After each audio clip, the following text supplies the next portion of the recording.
Why do we do what we do?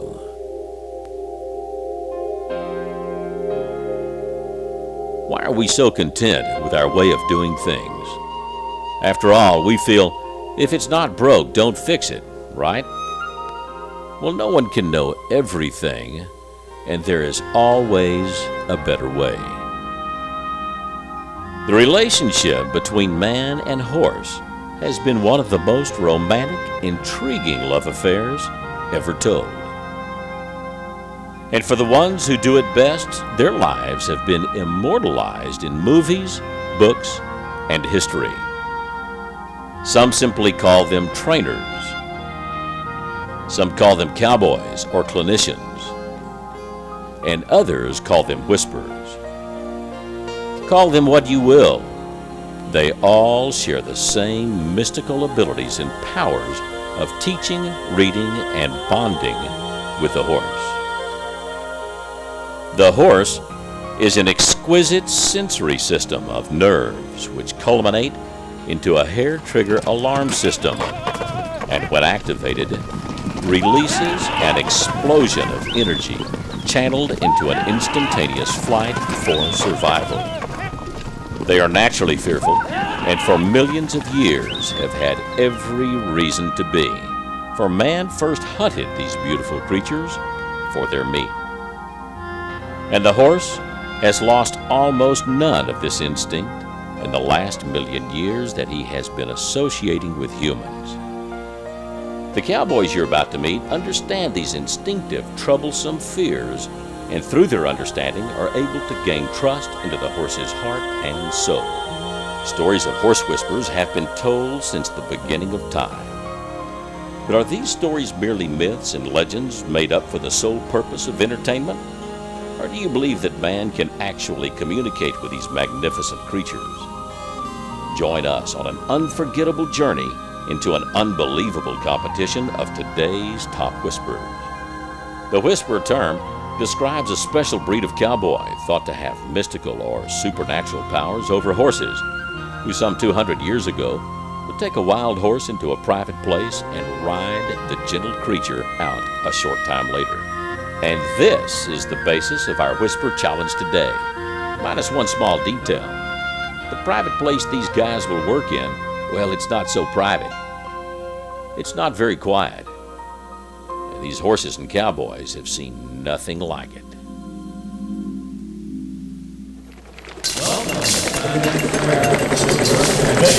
Ladies and gentlemen, set that ring here right now. Mr. Fans running the song right. He's got his little run up the face, stepping it right out. Run around the drum, so forward.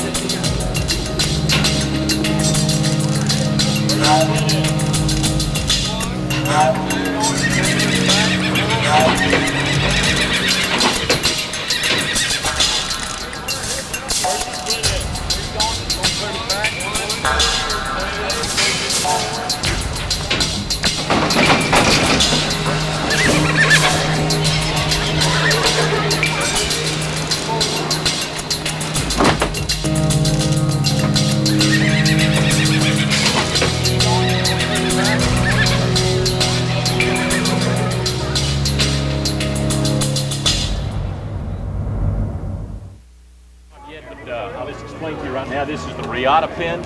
The one in the middle is Preferred. The one on the far end is KSCS. In a few minutes, I'm going to drop these three pieces of paper in a hat. We're going to these two? I don't understand. Yes, yeah, these two. This is Riata, Preferred, KSCS.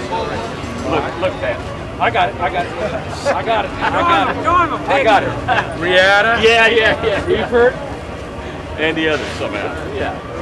And so it'll be from front to back. Riata, Preferred, KSCS. At Jay's direction, whenever you're ready. You ready? All right. So what we're going to do, Pat Pirelli, Josh Lyons, and Craig Cameron, somebody just reach up and grab a piece of paper out of the hat. Get the sweat on your hand. Look, you're going to hand it to Josh.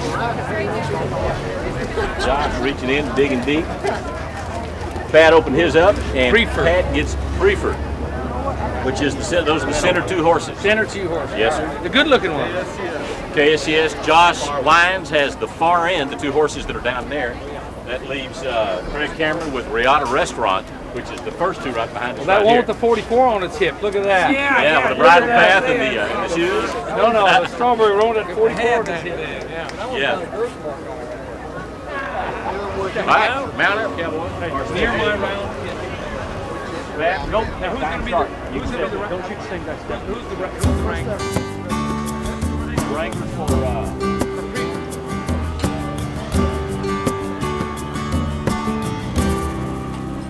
Each trainer is given 10 minutes to look over his two horses and choose the one he feels will be the best horse for the challenge. After the selection is made, they will have 2.5 hours to work with their horse in preparation for the judged competition at the end of the night.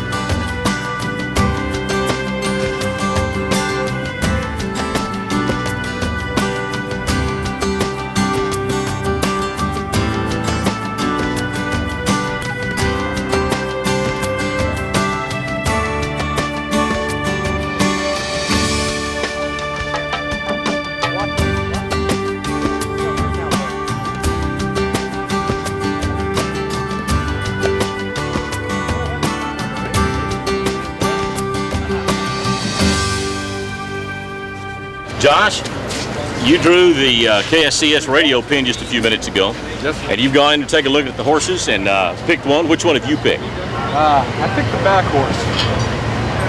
The lighter color bay. Yeah. The main reason I picked him was if you look at this horse is less timid around you. The other one's a little more jumpy. A little more nervous, skittish. This one's also got a lot of junk in his eye. He got sick. Yeah, which could play in a factor later, if he's not feeling well, or if I get started and, all of a sudden if he's not feeling well, he starts coliking and gets sick on him. Good. Because the last one, you went over a little more skittish, a little jumpy. He's got a lot more emotion into it. I think he'll make a better change. There's one thing you got to have when you're training, and that's movement. If you're fighting to get that, then you're not only fighting to get the training done, you're also fighting to get that movement. He's going to give me the movement, so I just got to show him where I want to put it. You talked about movement, you've talked about attitude, and you've talked about overall disposition. Did confirmation play any part in it as well, or was that one of the last factors? Nope, never even looked at it. If I was going to buy a horse, I would have bought him too. But very good. But well, Josh Lyons, good luck to you, sir. Thank you. Yes, thank you. Pat Corelli has drawn his horse out of the preferred pins. Pat, which horse do you take? I'm going to take this kind of Bay Roan horse Kind here. of a Bay Roan, the one closest to us, the Bay Roan. He's got a little more life to him. He's looks a little more wild, but I think he'll have more staying power in the end. I think he's got a little brighter, more sensitivity to him. He's more my kind of horse. The other one's gentler. Heck, my grandma could ride that one. Yeah, no challenge. No challenge. So what about confirmation? Did that deal play any part in your decision? No, not so much. What I was looking for here was just the feel of that horse. That horse got a lot of feel. He's sensitive. Most people wouldn't get along with a horse like that, so I'm going to take him as my own personal challenge. Very good. Well, good luck to you, sir. This is the Riata Restaurant. Riata Restaurant. Riata Restaurant. Which one have you chosen? I'm the choose little bay horse right here. He seems, fairly quiet and good-minded, and he's not really on guard. Of course, all that could change in a heartbeat, but whereas the little roan horse was real high-headed, even when I was standing over there, kind of just on a kind of on guard way, and so again, you never know what's going to happen when you get in there, but kind of like the feel of this horse right now. Okay, very good. Did confirmation play any part in your decision at all? A little bit, but this horse has got a good set of withers right there. He's fairly straight-legged. He's got black points, black mane and tail. He ought to be real sound, and of course these horses are from this area, and they ought to tolerate the heat and one thing and another. So, but that's something the guy wants to take in consideration as he's out here working too. He doesn't want to get his horse too hot or. Let's not confuse anybody. They're not from the downtown area. No, I Good luck agree. to you. I'm not either. None of us are. We're all scared to Yeah. death, aren't we? Great Cameron, thank you, sir. Good luck to you.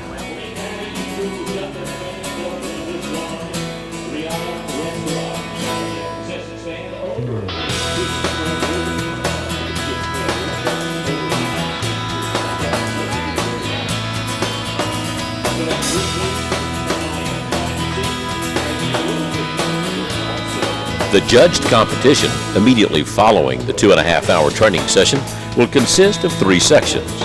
First, general handling ability. walk, jog, lope in both directions, control turns, stops, and backing. Secondly, an obstacle course consisting of 7 obstacles, including roping off these newly trained horses and a jump or a step over. The third portion is for bonus points, a freestyle giving each trainer the opportunity to do anything special he feels his horse is ready for. All of this in an environment that would be challenging for even a well-trained horse. You guys ready for what you came for? Yeah, let them know about it. It's time to kick this deal off. They said, we are ready, and here we go. Josh Lyons, ladies and gentlemen, the far side, the green and blue shirt. He's mounting up and stepping in. Pat Pirelli in the ring closest to me right now. Pat, you ready? Step up, buddy. Here we go. Woo! Mr. Craig Cameron in the dark blue shirt. He said, I'm ready too. Let's rock and roll. Cowboys, mount up. Your 2.5 hours starts right this minute. Now, let me tell you something. We're going to introduce these guys in more detail. Y'all go ahead and get started. In more detail as the day goes on. We'll talk about where they're from, what they've been doing, and what's been going on in their lives. We'll let them talk a little bit in the first hour and in the second hour as well. Stick around for that. It's going to be good. Now, ladies and gentlemen, if anything should go wrong with any of these 3 men, we have 3 backups here this evening. One guy by the name of Joe Wimberly Jr. from Cool, Texas. Another fellow by the name of Cody Lambert, who's one of the all-time great bronc riders and bull riders in the world with the PBR. And another kid that's trying to make his claim to fame and hopes to be a cowboy someday by the name of Ty Murray. And if we need to, we'll put one of those guys in the pen with each of these guys. I just want these guys to know that we've got a backup. And Bob, if that doesn't work, we'll see if we have some volunteers from the crowd. I bet we would. We might be asking for mother-in-laws later on to ride these horses. We'll just see how they go.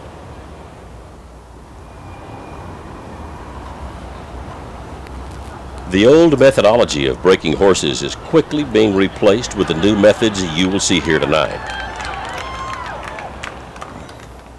Want to reach out and touch someone, huh? These 3 men have perfected the art of communicating with a horse in a natural and easy manner.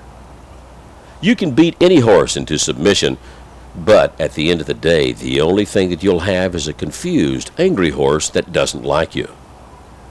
Compulsion and blows only inspire more fear, a fear that is not soon forgotten and is directly related to man. The 3 trainers here tonight are the best in the world at understanding these problems. They will not force these horses into doing anything.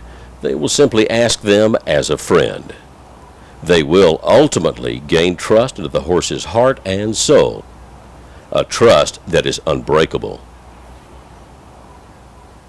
Now, ladies and gentlemen, as you're watching all 3 of these men, each of them with their different style, if you'll watch Josh on the far side, he is a 2nd generation, born to be expert. He'd be the digital one that would have the most modern technique by age, design, and who his daddy is. Everybody's going to work their own horse the same way. As you watch Craig Cameron right here, what this young man has perfected the art of doing is becoming familiar with the horse he's about to work and becoming their friend. If you can't become their friend and they can't trust you, your range of level of accomplishment is going to take 10 times as long and more chances of not having any success. What you're watching Pat Pirelli do with this long whip is the first thing he has to do to this roan horse, and it might have something to do with the roan in him. Anytime you get roan in a bay or a red or a blue, it's going to put an outcross of breeding in them. It's going to make them genetically just a little more to handle, kind of like a red-haired woman, and I've been married to one for 35 years. What Pat's trying to do over here is put pressure and release on this roan horse and get him to stand the pressure and appreciate the release. And until you get a horse that's confident that you're not going to hurt them, till you get a horse to stand and lick their lips and let you touch them without an aid, and that whip is the aid. Watch him right now. Trying to get this horse to look at him without touching him, make him do it on his own power. When this horse learns the respect of eye to eye, which he just got, he'll back away. Why hasn't he haltered that horse yet? Why did Craig halter this one quick? He found a weak spot in this horse, the horse would relax. Josh found the same thing. Craig's still on a halter. Josh, put this spike bit in his horse's mouth. He's got control of the horse's head and mind. What he's asking for now is for the horse to let him move past the shoulder point. Animals with peripheral vision cannot see you past their shoulder. Once you get past that shoulder, they have to learn to relax and allow you to do what you do by feel, and they have to trust you. For those of you that never handled many green horses, you watch what Josh is trying to do with this rope. As he pitches that halter rope back over this horse, he's petting him to the shoulder point. Horse is still watching him. Horse is saying, okay, you're fine from the shoulder forward where I can smell you, I can see you, you're touching me and you're not hurting me. He's using that halter shank as an aid. That halter shank is his hand before his hand gets there. You watch these horses' hind legs, they'll pivot on their front. You see what Craig is doing with that halter shank up underneath this horse's flank to the inside. Every one of them is going to treat this horse a different way for the different horse. You keep your eye on Craig Cameron. He's going to be, in a minute, he's fixing to crawl in the middle of this horse just with an upper half of his body. He's going to tell this horse that my body, your body are one. My body doesn't hurt your body, and there's no reason for your body to want to hurt my body. Right here. You're looking at green horses, everything about him. He's going to touch his horse in every private part that he can. Once you let somebody do that, then you've committed to them that you're going to give. And as soon as that person gives, then you take the next move. As soon as this horse gives, you take the next move.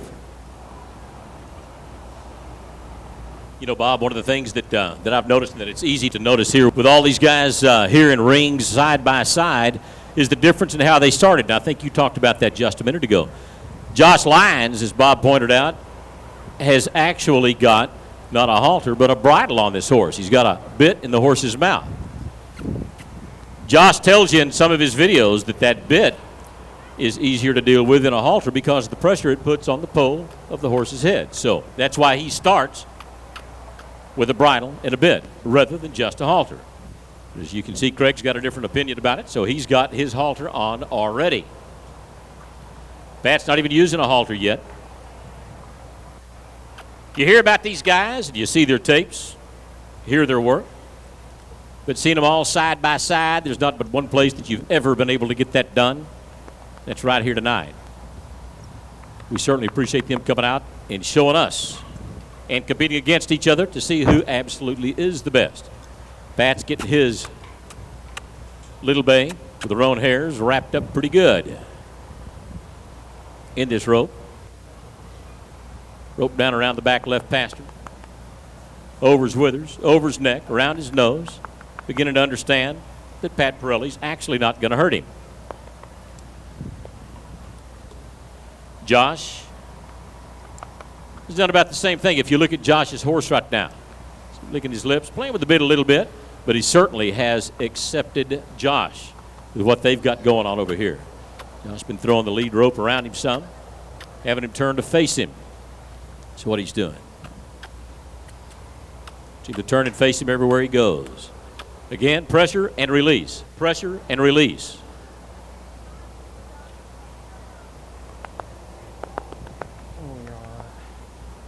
Craig, the same thing, but certainly a little bit different style. Starting with a halter. Sacking the horse out right now with a good long lead rope.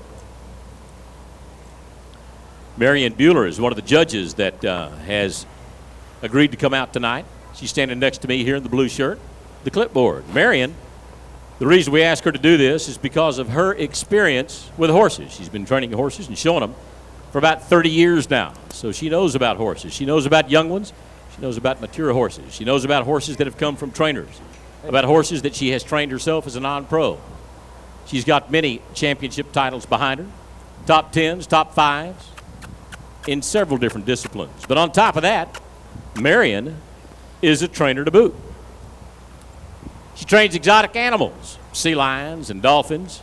In fact, right now she has in her foster care 2 Bengal tigers, a hybrid wolf, and you just never know what Marion's going to end up with. But she is very aware, very savvy about the horse industry and about training in general, so that's why we have invited Marion Bueller to come out and give us her opinion about the training that has gone on and will happen here this evening.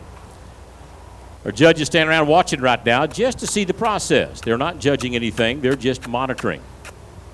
Where the judging takes place is at the end of this training period, where these cowboys will be separated from their horses and nobody will handle their horses during a time while we set up the obstacle course. That's where the judges come into play. They'll watch the horses on the rail, they'll watch them on the obstacle course, then they'll watch them try to earn extra credit in a freestyle segment.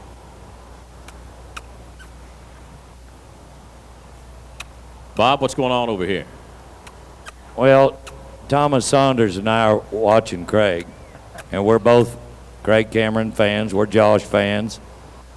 We're Pat Pirelli fans. But the thing with it is, this horse doesn't want to give to the inside. Now, he'll give to the left. He's wanting to balk to the right. You see him give to him. It's a very gentle touch. Touch him on the outside so that he gets a full body motion. He's bending him to the left. Horse wants to do this. Just a touch in his rib point, get him to bend. Now watch him when he comes to the right.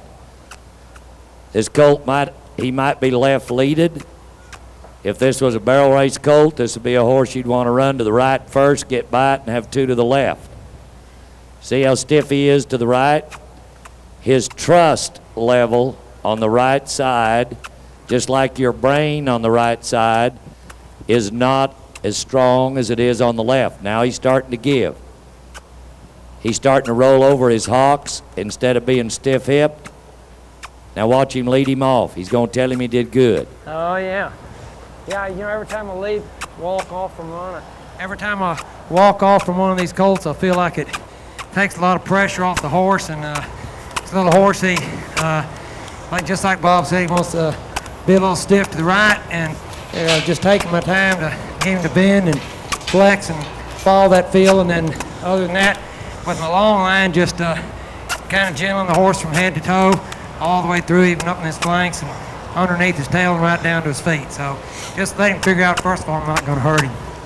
I know you're not going to hurt him. Make it work. Pat's at a point where he can't really talk too much. And if you see him do something that you like, it's okay to applaud him. Yeah. Give him a hand. Everybody all at the same time give him one round of applause. Let these horses know that's coming. Let them know it's coming.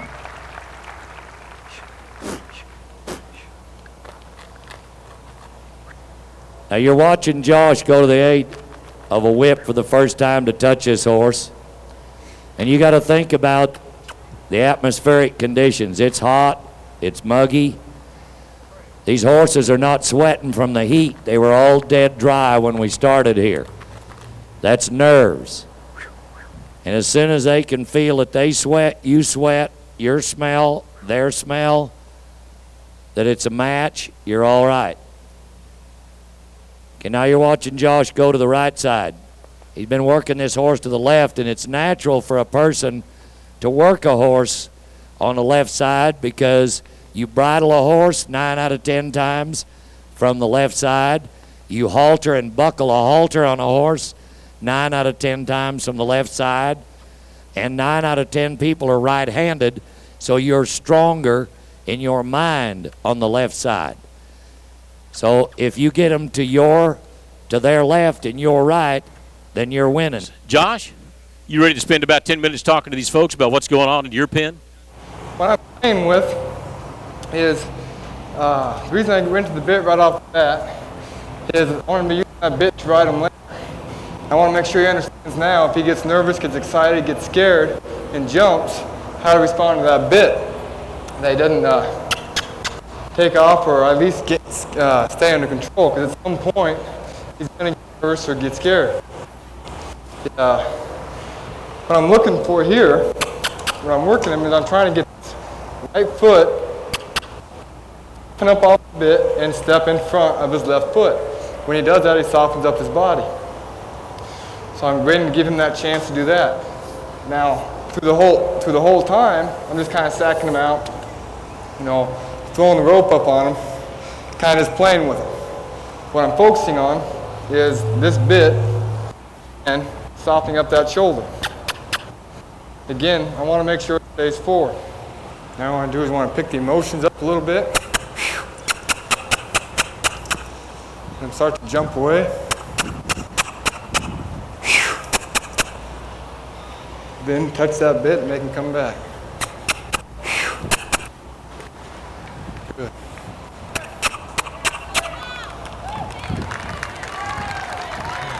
Craig, you need to be careful, son. You're going to scare your horse. Don't make a whole lot of sense to me that a guy'd saddle a horse without a halter or bridle on it. What if he ran away? The preferred panel is going to keep this one where it belongs. Oh, good. This is what we wanted.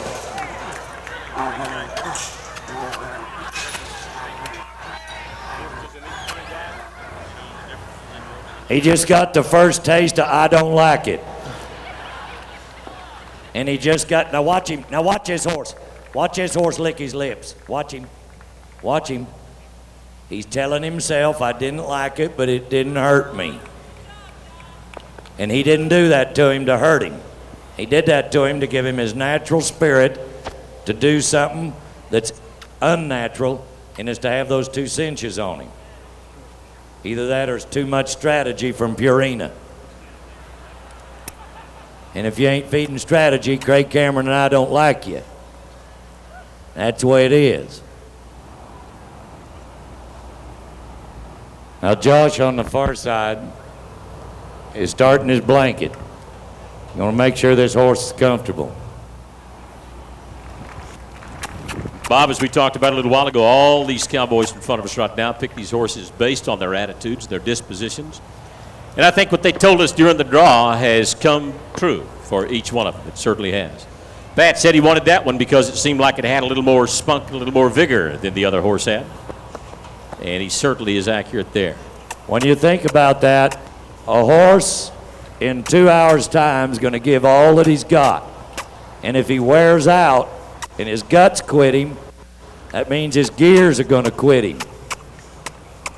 So if you pick a horse that's going to be the easiest when it comes to the Destruction Derby and the obstacle course here, another hour, you want that horse to have some life left in him. Hey, Bob, you know, we talked a little while ago about Marion Bueller, one of our judges that has come out to offer her time and expertise in this deal. Well, also, Dale Seagraves, a man that you know, I know. He's here with us also from Weatherford, Texas. Many of you know Seagraves through Seagraves and Associates, a horse sale company that's been around for many, many years. Dale, since he graduated from college back in the early 70s, has sold about 15,000 horses. And that attests to about $15 million. Yeah. I don't know who else sold any more better horses than he Yes, is. sir. But there's not anybody any better at evaluating a horse. He does it for banks. He does it for trainers. He does it for breeders and buyers and farms. He does it for the courts also. For those of you that don't know, the repertoire behind Bob Morehouse of the Pitchfork Ranch in Guthrie, Texas, Bob Morehouse, Tom, and the Morehouse boys were raised the hard way with horses. Bob Morehouse is also the producer of one of the largest ranch horse sales every year, every other year, either at the 4-6s or at the Pitchfork, this year at the Tongue River Ranch, north at Paducah. And these are people that use horses, raise horses, breed horses for using horses every day in West Texas. Now you're watching Josh Lyons over here try to use this blanket as an aid. You saw this horse bend to the left a few minutes ago. He's not getting the same response out of the right-hand side. And that blanket on the ground, he's going to make that horse work around it. That blanket's got to taste good, smell good, feel good. That horse gets used to stepping on it and it don't bite him. Horse gets used to walking by it and it don't hurt him. Then he knows when he puts it on his back, the only place that that horse is afraid of you is right on the end of his nose or right over his kidneys. They're the two most sensitive points in the equine world on a horse. Once you get past their nose, you get past the weak spot in their back, which is their kidney, you can put anything on either place and let them learn to respect it. Pirelli, he's got him a bronc, but he's finally got him by the tail over there. Mr. Pirelli's been working with him. I'm going to tell you how old he is, but since he's been about 5 years old. And he's worked with nothing but broncs all of his life. Craig Cameron's worked all of his life. Josh had no choice. His daddy's one of the greatest trainers, and you read all the stuff that he writes in the world. They've all done it since they were your age. Every horse is a new challenge. Every time you get one broke to perfection, you let them go 30 days. You got to earn their trust the minute you walk back in the pasture, walk back in the pen, walk back in the stall to get them. Hey, Bob, look. It's not how long you've done it, it's how well you've done it in that time frame. And these three men are the best there are right here in these pens right now. You're missing it. Cameron stepping up on his horse. He's a hot dog, that's all. Cameron's show off. Yeah. You called him a sissy earlier. What happened to that? Probably going to get his butt bucked off before the day's over, too. Well, I'll tell you what, I bet you he doesn't. He's thinking about it. Get on, Craig. No guts, no glory. I didn't say that, Craig. He said he's ready. He wants to ride around instead of walk around.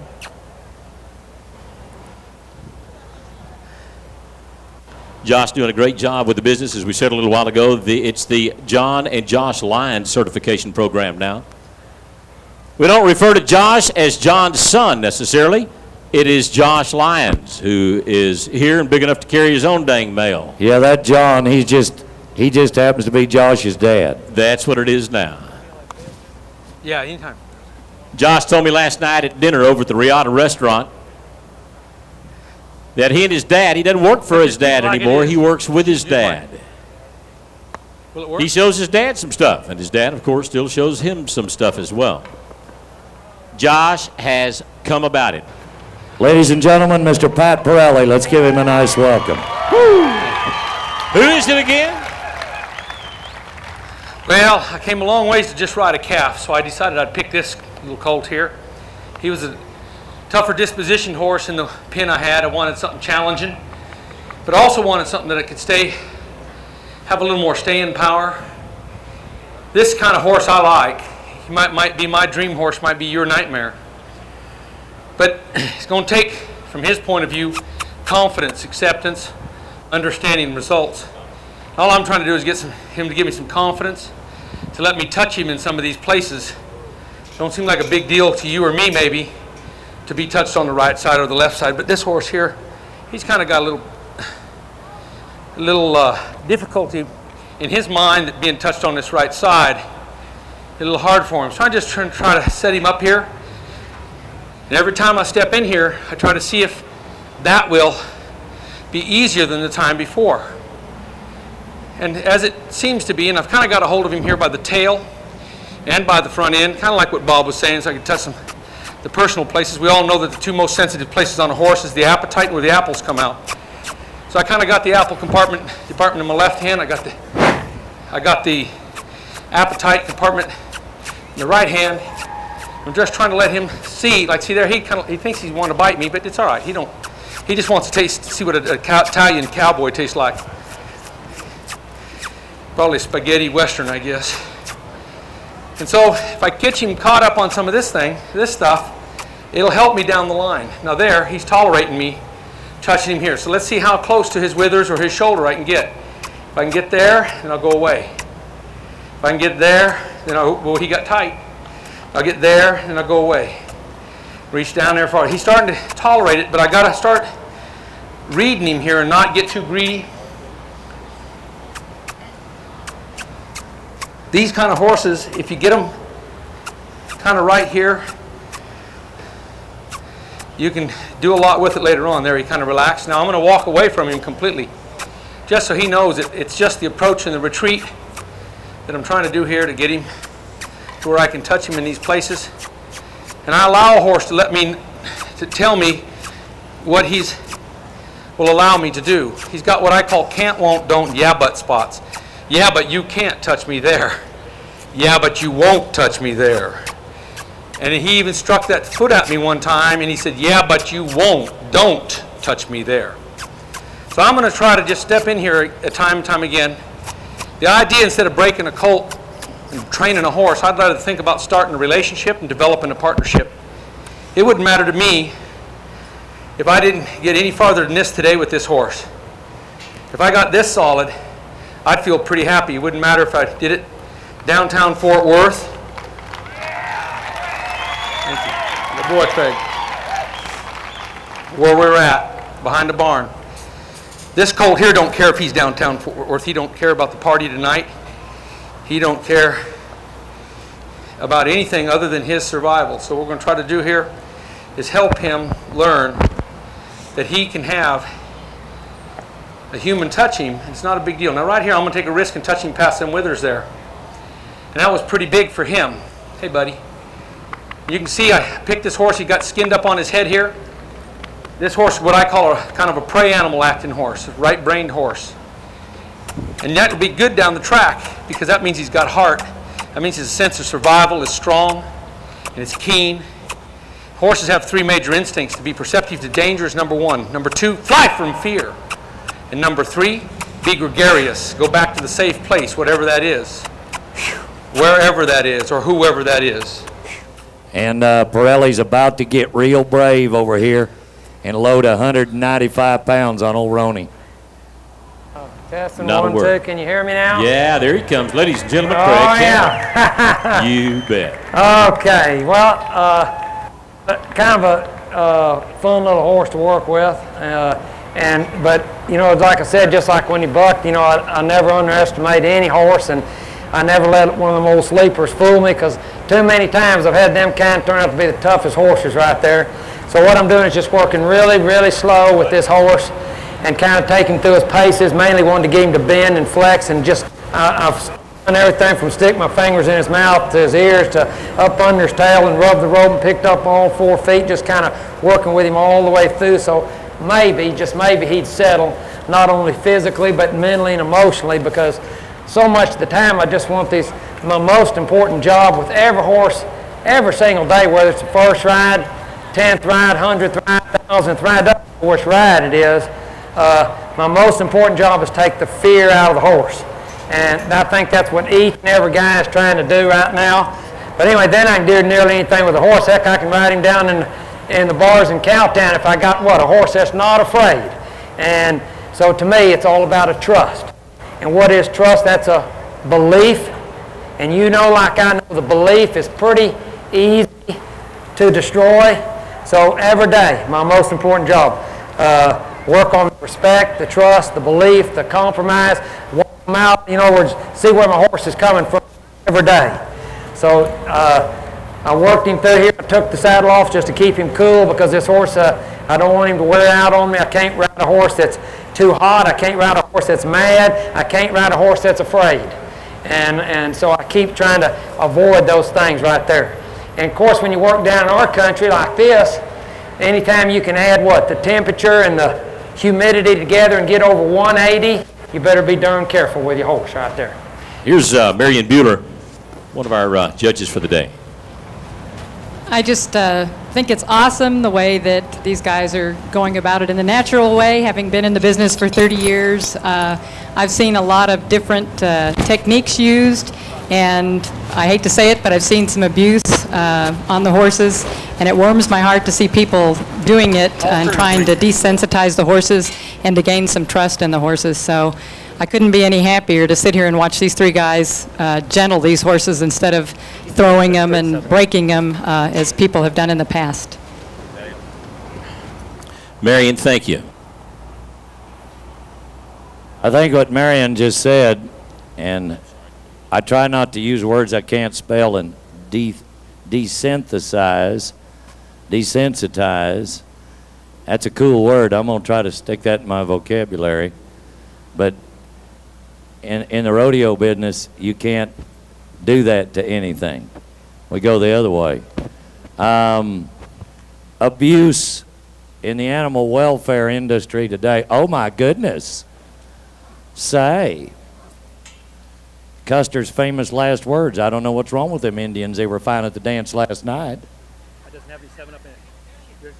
Don't underestimate little Bay here. You know, Bob, there's not but two kinds of cowboys, they tell us. Those that have been bucked off and those that are going to be. Yeah. You never been bucked off, you never rode a horse. Yeah, that's right. But of what you're watching and what Marion said, you wouldn't want to abuse your child to teach them. And I believe in two things, nutrition and knowledge. And something that doesn't have the right nutrition doesn't feel good. If you're starved, you're weak. And if you're weak, your mind is non-acceptant. Nutrition is the key factor. You get past nutrition, and if you have to abuse me to make me work, I'm not going to work real good. Now, all of you have been waiting to see Pat Pirelli. He used the bareback pad as an aid to tell that horse that its back with a little weight and a little cinch could be all right. Now Craig Carter's helping him set things up. Being prepared is half of it. You'll see what Craig is doing on the outside for those of you over here on the east. He's tying those cinches up. Last thing you want to do is swing that saddle on this colt, have those cinches. If this especially this kind of a horse, Craig got away with it a while ago. That horse a little more gentle acting is to have him flop around there and pop him in the belly and then have him buck the saddle off. Going to take you all day to get it on the next time. Now watch him. There's a procedure. Step one, he's got the trust, the horse is listening to him. Now comes the saddle. That's that desensitizing Marion was talking about. I can't use that word. She's a lot smarter than me.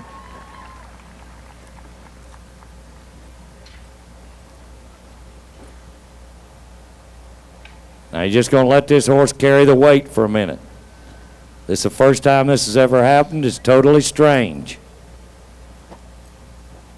A 2-year-old colt's like a 12-year-old kid. And you got to handle every one of them a little bit different. Don't cheat them, teach them. Don't punish them, prove it to them. You hurt them, they outweigh you 5-1. They're going to hurt you back. While you're in rehab, they're going to be in the pasture, eating green grass, waiting for you to get out to kick you again. All right, 3 men, 3 horses, 3 saddled. Now Craig's already been there. Horse tried to buck a little bit twice. Josh is saddled. Pat saddled. Now you saw what Craig did when he saddled this colt over here. Saddled him, turned him loose, popped him on the butt with a rope real light, let the horse go do his thing. Pirelli's got, look at this horse of Pirelli's lick his lips now. Look at him. What he's doing, you do the same thing in your life. You can't make an animal stop and lick their lips. It's like a dog that bites. Don't ever break eye contact with them. As soon as they know that you're going to win, then you got a friend. All right, now Pirelli's keeping his on the long line. Give me them front hobbles. Each horse, it's not that Pat's doing something wrong and Craig's doing it right. Each one of these 3 horses all need a different procedure.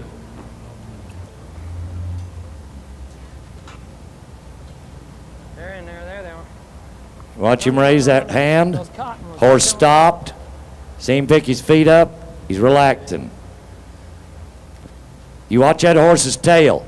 First time that horse drops his tail in the crack of his butt, that means he's relaxed. Right now he's got it stuck out there like there's a corn cob under it. He's got fear behind him still. Still hadn't relaxed.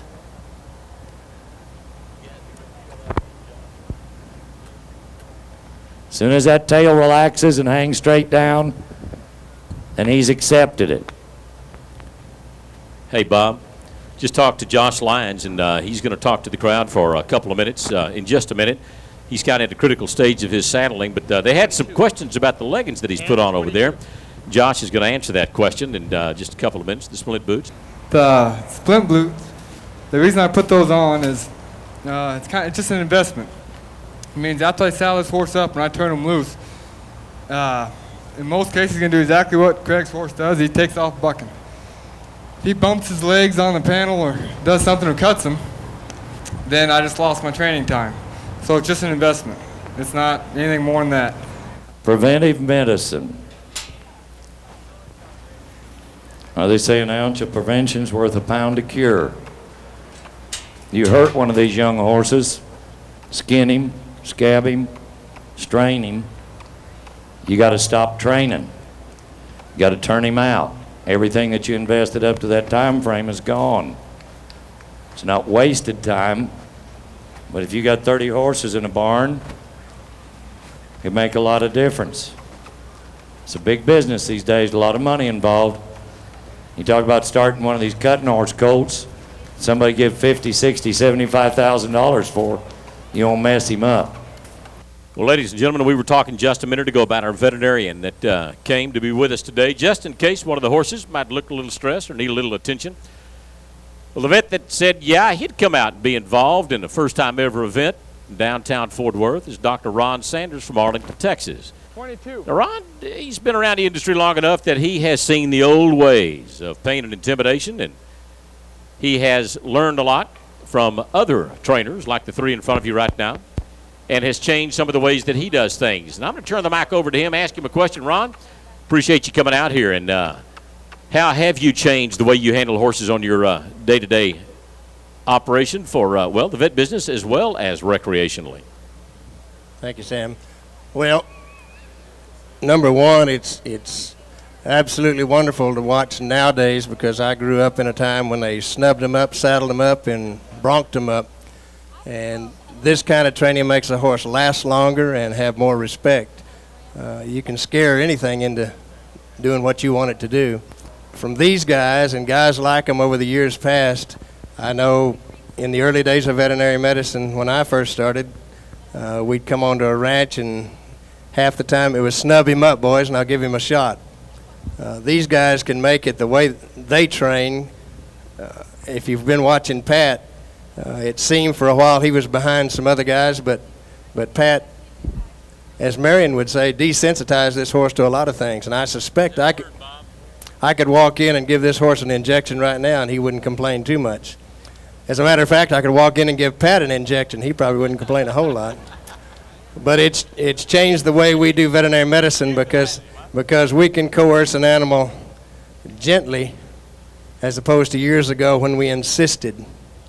So this is a great deal. Dr. Sanders, thank you, sir. Sam? Yeah, Bob? Who you got over there? Well, kind of a kid wanting to learn how to ride a horse. Well, maybe we can get him up on one in a minute. He's afraid right now, but Craig Cameron's been training on him because they're neighbors. Ladies and gentlemen, you're about to hear the voice of Ty Murray. And I don't think I need to say much about a mile of gold buckles that he's won, but Ty Murray's business has been to ride the horses that buck and keep bucking. But in his retirement years of riding bulls and bucking horses and being an all-around champion, It's all the way up. Now you've got a new purpose in life. This has got to be something to enjoy to watch. Well, I don't know that I have a new purpose in life. I just, since I've quit riding bucking horses, I've rode horses all my life, and I've wanted my whole life to be a better horseman. And I don't think it's something that you ever quit getting good at, and you ever quit learning about. And I've had the opportunity to ride with Craig a lot. He just lives down the road from me, and we have a real good time. And he's teaching me a whole lot about being a better horseman, and I enjoy it. And I can tell by the look on his face, he's wanting me to come get on that horse for him. You've been bucked off bigger, wilder horses in front of more people. What do you expect this colt to do when he does get on him and go? Just from your visual appraisal of what you've seen in an hour. Well, I think he'll do whatever Craig asks him to do. I've seen Craig get on a bunch of these horses, and it's like all these guys, they've learned how to communicate with a horse, and they've learned to take the fear out of the horse. And the main thing that they do is they get to where the horse knows what you're asking of them. Horses, it ain't that horses don't want to get along. They do want to get along. It's just for years and years, a lot of us didn't know how to ask them, and Craig's pretty good at making the horse understand what he wants, and that's why you'll see the horse do pretty much whatever Craig wants. Now, with your worldly travels, you just said something that's pretty key important to a lot of people. They probably thought about it.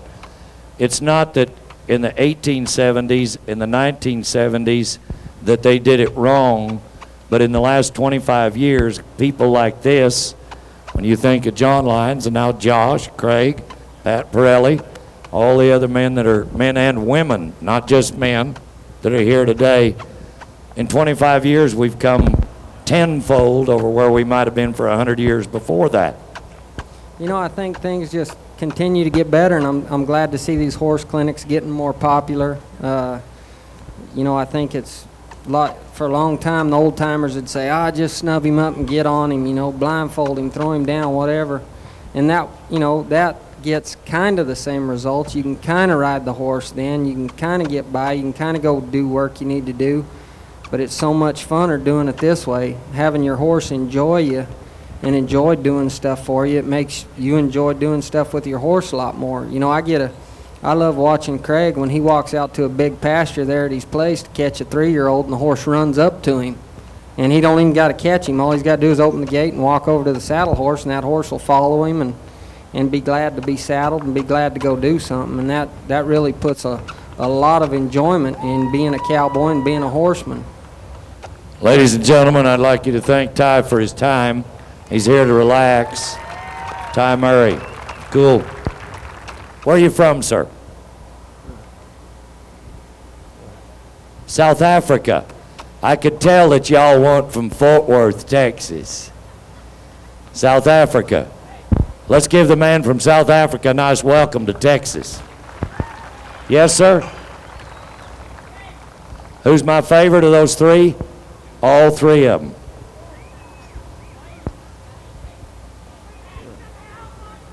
Why do you think I've picked Pat over all the rest of them? Well, I can answer that honestly. I've known him since he's been about that big. And I think young Josh is exceptional. And Craig Cameron is my neighbor. But you like Craig? Here's what I like. I like all three of them because they are all blessed to do what they do. I like Pat's work right now because I'm in the bucking horse business. And I like to see a guy really tame the bronc of the bunch. But it may surprise you in about 30 minutes that the colt that Craig has that looks like he went farther faster may end up being the worst of the three. Pirelli's horse that was the bronc when he started might end up being the broke best of the three. And what might really surprise you is Josh right here is cinching this colt. See with his head down? He's totally relaxed. He's got his feet under him. He's not arched anywhere. When it's all over, Josh Lyons is liable to outride the three of them in the course. But if you had to pick one over the three, you can't do it. These three men are all gifted, blessed, and talented, and we're not here to see who the best guy is. We're here to see whose techniques under the circumstances make the best end result colt. But I appreciate your question. Now remember a moment ago when I was talking about pressure and release, you see what Pat's doing right now. He's had total cooperation up to this point. Now old Roney got a little hump in his back. No, I need this saddle. Hey, Somebody's got to have a folks, we need to find a real short girth. Has anybody got a real short girth with you? We didn't bring one of our camps. Didn't know we needed one that small. Anybody got a big old belt might work for a girth? We're looking for a pretty short girth. It's an opportunity to ride old Dobbin over there in Josh's pen. Hey, Bob? Yes, sir. Am I interrupting if I tell you something right now? No, sir, go ahead. Well, let me tell you what's happened. Josh, the saddle that he had, the D-rings were so low that it didn't fit the horse well enough. It was Pat Pirelli, first of all, gave him a shorter girth to see if that would work, and it still didn't work. So in the name of sportsmanship, Craig Cameron said, heck, I'll give you the whole dang saddle. So he has loaned Josh one of his saddles to use to finish this deal out. You bet. And ladies and gentlemen, you talk about the easy and gentle way. I think that kind of sportsmanship certainly supports that idea and philosophy. These cowboys helping each other out. Confidence also, I think, is what that is, Bob. You bet. Now, what you all watched Craig Cameron do in the first hour was phenomenal. Look at him right now. Hello? Look at him right now. This nice, gentle, beautiful, easy to get along with baby is showing him one of the strongest signs of resistance that this colt knows. And what he's doing is he's sold up. He's trying to make him give him his head and bend right behind his left knee. That's the middle point. Now what he's doing, he held that colt's head. I didn't know when there's a half hour And he did left. not let him go. He just held him. Pretty soon that colt says, I don't like this. As soon as that colt released and bent, seemed like his lips, he's going, okay, I'm all right, you're okay. Now he's rewarding him. I don't know about y'all, but I couldn't get enough of this in one session. This is something you need to go watch for a long time before you ever buy a horse. You're watching three of the greatest trainers in the world right here tonight. Sam, everybody look and see what Josh Lyons is doing here right now. Okay? No bridle, no halter. He gave this horse his head, which allows the horse the freedom. This nylon rope that he's got tied to the saddle horn, first by itself, now through a stirrup, gives him a lifeline to this horse. The horse is free, but if he has to, he can apply pressure, or he can use it and just pop him with that stirrup. Now that's an aluminum stirrup, and it's making a little sound, a little touch. So if this colt decides to buck and those stirrups go to popping and flopping, he knows it's not going to hurt him. You never give your lifeline up on anything that you're training. You ever turn them completely loose unless that you're working on voice commands? I should ask Marion that, because here's somebody can train a dolphin or a Bengal tiger, but you must remain, if I'm correct, you've got to have a lifeline to them to talk to them, whether it be physically, verbally. Cameron's about to get bucked off. Am I right or am I wrong? You're right. By the way, somebody's sat behind me said that's what they're waiting for, about Cameron over there. I love it when a woman agrees with me. Doesn't happen often, does it? Here, let me give you this mic, buddy. You tell them what you just went through. Here, come get it. And I want to know why you took the bridle off. Why'd you take the bridle off? What if he rolls with your saddle? I couldn't care less if he rolls. If he's that relaxed, I encourage him to do it. Wouldn't worry about it today, especially if it's somebody else's saddle. Really don't worry about it then. But no, I'm not worried about it today. I might even pull the saddle off and and offer the horse a chance to roll if that's what he wants to do. And 30 minutes, okay, thank you. But to me, again, this horse, don't underestimate this little horse. He'd like to buck you off, and I think he's got kind of a little what I call a hard twist in him in there somewhere that might come out later on in his training. He'd be one of them can you might want to watch a little bit down the trail, or today too. But I think the hardest part, again, getting this horse to get off the rail. He wants to find a quitting spot at that gate, and that's the one thing that I won't tolerate from a horse, and that's a quit. And as long as he's trying, I'm always giving it right back to him. So what I'm saying to a horse is, hey, you give, and I'll give. You yield, and I yield. You be soft, and I'll be soft. And pretty soon we're doing something together. So it's all a matter of communicating with a horse. I always say communication is two minds listening and two minds open. Can't just be me, it's got to be me and the horse. So that's what I'm working at, and I'll just see if I can't progress him a little further and do a few different things here while I got just 30 more minutes to go right here. Thank you, Bob.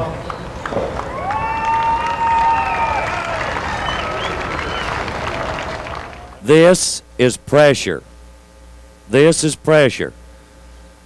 If they all could have quit an hour ago, they'd have just shut it off and let this horse go think about it for a day or so. You cannot change the world overnight. And these horses are going to need a break. You watch what Craig's doing right now. Horse come to him. There's that relationship. There's the relationship. You see Josh's horse standing totally relaxed. Pat Pirelli's horse now with his head down, his neck straight out, his chin is lower than his chest. When a horse gets their head up, they're defiant. When a horse drops their head, they're compliant. Now watch him back him up. He backs up with him, walks with him. Make him pay attention. Ooh, he don't like that. The horse got a little defiance in him still. The resistance factor is not good. If they got it, help them get rid of it. You've got a child that wants to speak bad, act bad. What do? It's intuition to man the first time somebody does something wrong, especially if they're smaller than you. It's normal intuition to reach and grab them and choke them, body slam them. You're not going to get anywhere. And if you beat your kids, they're going to grow up, beat their kids. Their kids are going to grow up, beat their kids. If you love your kids, you teach them, you reward them, they're going to grow up, love their kids. Society's going to get better. We're starting to put some pressure on with Josh. He's got the confidence of this colt. Showing him where that offside stirrup's going to go when he gets his weight in it. Everybody says you got to get on a horse on the left side. Who said that? Why can't you get on the right side? Why can't you get on from behind? If your horse is broke, you can get on by spreading your legs and have them drop their head and run underneath you. If your horse ain't broke, pretty good chance you're going to get broke trying it.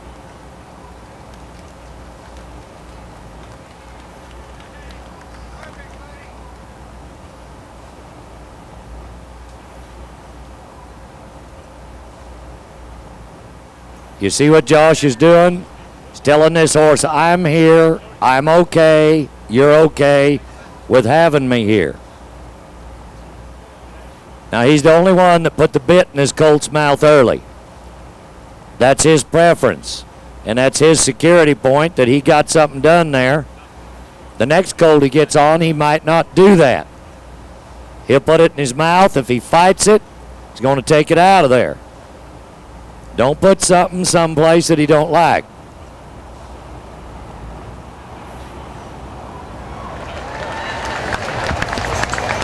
Nice work, Josh.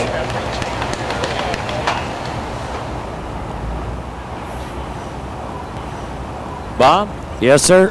I just ran across a man named Thomas B. Saunders. The fourth generation, Mr. Thomas B. Saunders, been ranching out in Parker County to Weatherford for about the last 50 years. And he learned the business from his dad. He was there before. And again, this is fifth generation that they're ranching out in Parker County right now around Weatherford.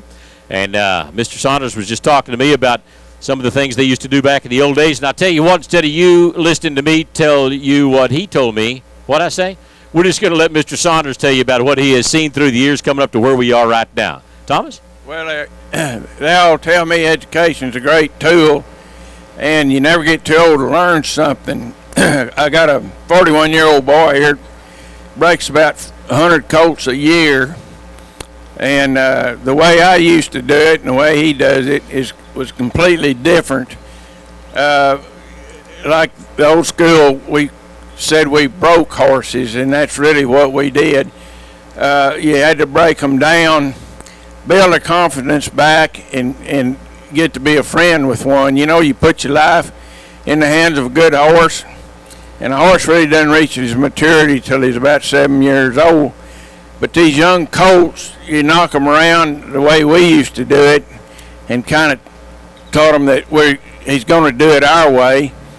And these boys today that you're seeing here, what we call them, like innovative way of doing things, you're reaching out and gaining the confidence of these horses and showing them that you're not going to hurt them, because all they know is defense. They try to defend themselves against any kind of harm or predators. That's what's born in those colts. And if you go in there and get their confidence, then you don't have to fight one of them. In this day and time, we try to take these young colts a lot slower and teach them that we're not going to hurt them, and they just break over so much easier and quicker, and they make better horses. They really do, and I think it's the only way, and I'm real glad that I lived long enough to see that there's a better way of doing this job. You bet, Mr. Saunders. Thomas B. Saunders, ladies and gentlemen, our fourth generation rancher out in Weatherford in Parker County. Appreciate you being here.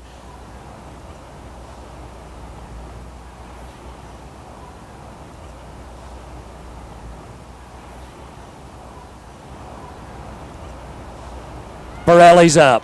Woo! Pirelli's up.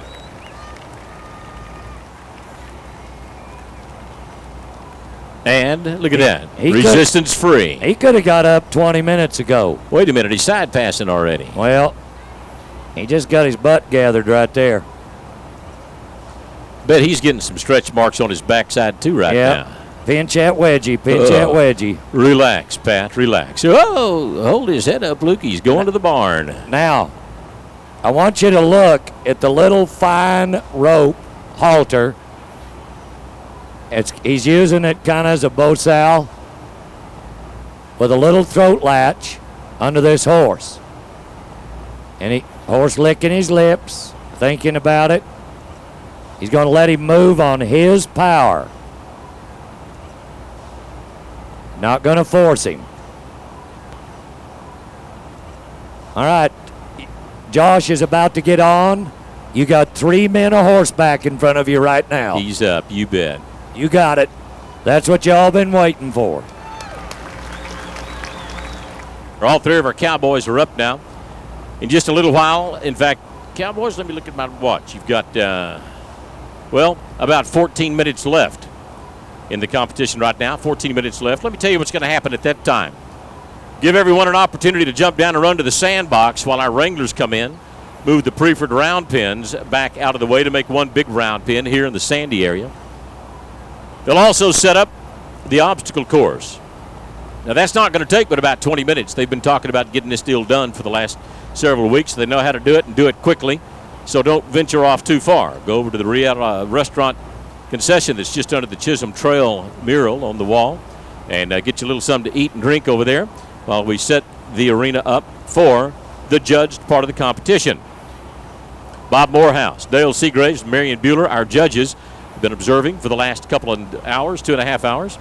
watching what these Cowboys have been doing, and they will give you their best opinion here in a little while as they judge the three parts of the competition. Now, that competition, again, is going to be on the rail. Now, these horses will come in one at a time and work.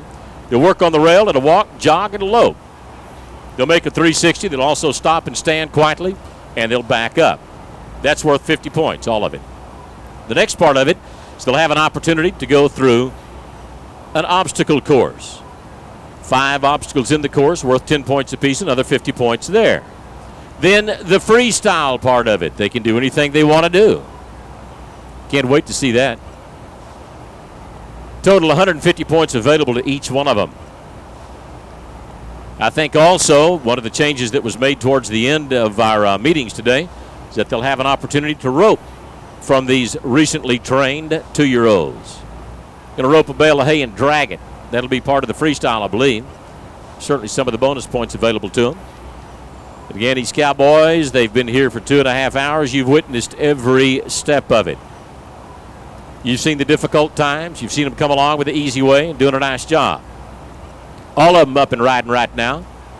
Each one of our Cowboys is a little bit different in the way they handle their horse, but the end result is the same. Every one of them, no matter how different they may be between each other, the goal is all the same. To be, number one, safe for themselves, safe for the horse, and at the end of their session, to have a calmer horse than what they started with. And I think we've got that going on right now. Pat, you doing all right? Pat said absolutely. He's just happy as a two-tailed puppy, and he's got this nice little bay going the way he's going right now. We'll see Pat in the obstacle course in a little bit. Again, they'll work one at a time, starting with Riata Pin. And we'll move on to 13 minutes, I was just told. 13 minutes left. Cowboys planning accordingly. 13 minutes left to go. As we talked a minute ago, these Cowboys will have an opportunity to rope in the competition in just a few minutes. Craig throwing a rope right now. Now, all 3 of the horses will have an equal opportunity. They've been given different breaks at different times. But they'll take a mandatory break in just a few minutes where our trainers will put them back in the pen back here at the back where they've got some hay, some water available to them, standing next to some other company back there. And that'll happen. There goes Craig again. Hold his head up, Luke. That'll happen while we set the obstacle course up. Then the Cowboys will go back over when it's their turn, tack up, and be ready to work. Nobody else will handle their horses, just these 3 trainers, the ones that have been handling them already. Bob, how are we getting along over there? Pat seems to be doing what he wanted to do by this point. He had he's getting it done. Yeah, you bet. He had the most difficult horse coming into it. I just asked him if they'd ever done this before, the 3 of them, and he said, no, this is the first time. Now, you got to think about it. They are not actually in competition, but they are. They're not here to see who's number 1, number 2, number 3, because on any given day, by themselves, on any given horse, it could be a whole different program. But you got to think about it. We are downtown Fort Worth. These horses have never seen this kind of atmosphere. They're not used to grandstands full of people. The heat, heat doesn't make any difference. Hey, Bob, let's. We've got about 5 minutes left in this deal. Why don't we, if Craig's ready, we'll let him right over here and talk about his last 2.5 hours, what he's done here today, and what he expects out of the competition. Craig, you want to do that? We'll just give you my microphone. Yeah, he's coming on over here. There you go. Okay, yeah. Just starting to cool off a little bit and feeling a little better. Y'all doing all right up there? All right, y'all aren't going to quit us now, are you? Y'all going to hang in there the whole way, aren't you? Say yeah. All right. Everybody got a favorite? I believe that. Okay. But, no, I got this little horse kind of coming my way, and like I said, I think you can see just what I was talking about. He's got just a little bit of a hard twist in him. He gets a little irritated, but I think in time this horse will sure get over that. He's the kind of horse that I would just work each day for a while and just not necessarily hard or anything, but just kind of work with him, make sure he got handled and used a little bit, and begin to take that fear and take that kind of the poor side of his disposition away if I could. And again, disposition to me is the horse's ability to relate to the rider and to accept training. And I guarantee you, some of them sure do it better than others, absolutely. Yes, sir, they do, and you certainly have done it well tonight yourself, Craig Cameron. Ladies and gentlemen, how about a big round of appreciation for Craig? He's done a great job.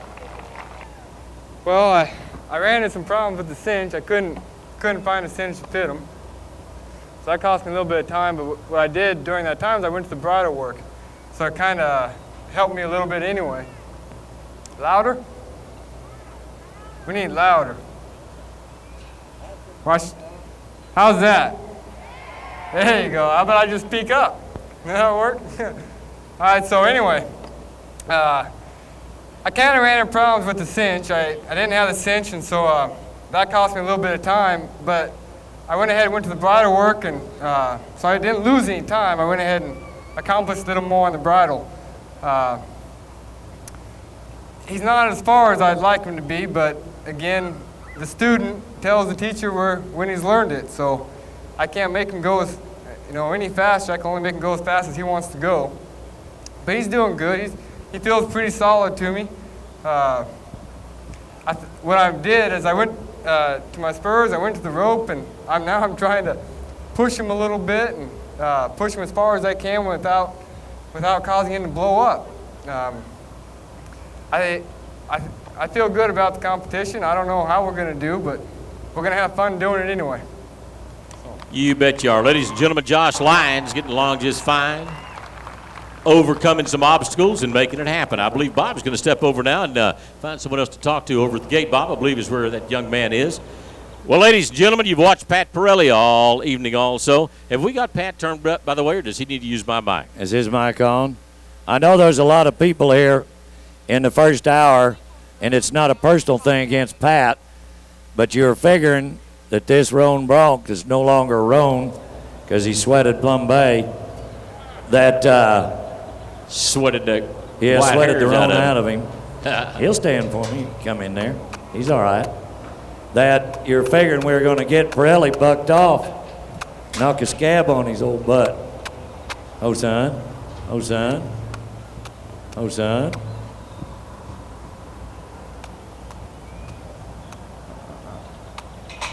Just jump up there, Bob, and get it done. Well, I'd like you to give my young horse here a round of applause. He has not disappointed me. You bet.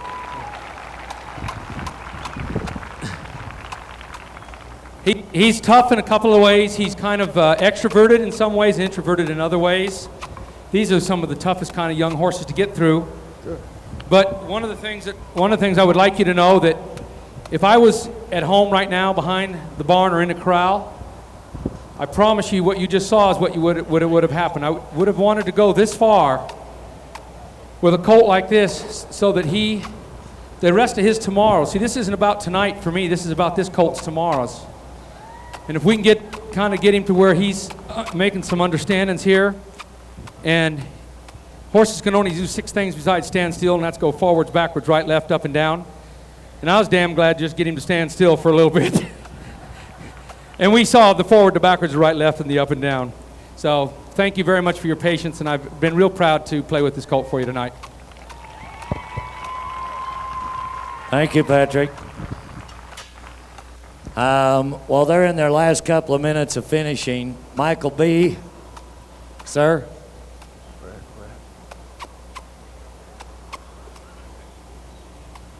Where's my partner? I've got a gentleman over here. For those of you that have come over on this west side, walked by a guy sitting in a wheelchair. Probably thought, well, there's a guy that got hurt, broke his neck. He's a paraplegic.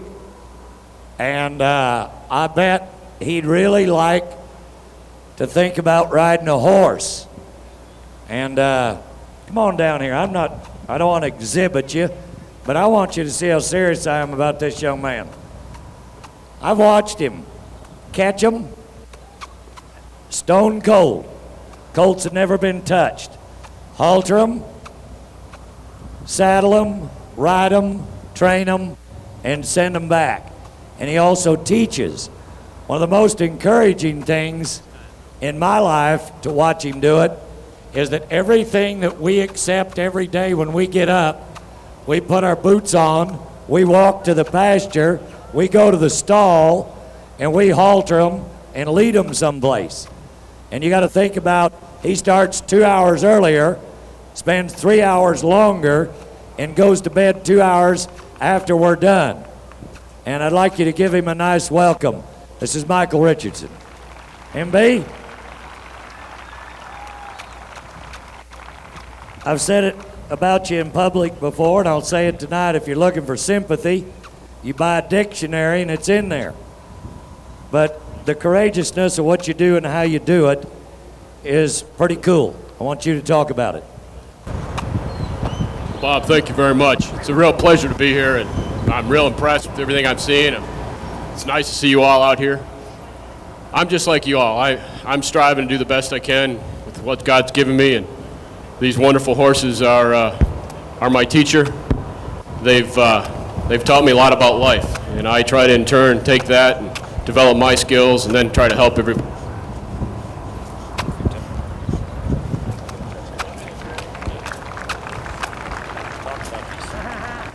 I want you to talk about these three guys. You know them as well as I do, and you know what they do, and you do it, and what you've seen here in the last 2.5 hours.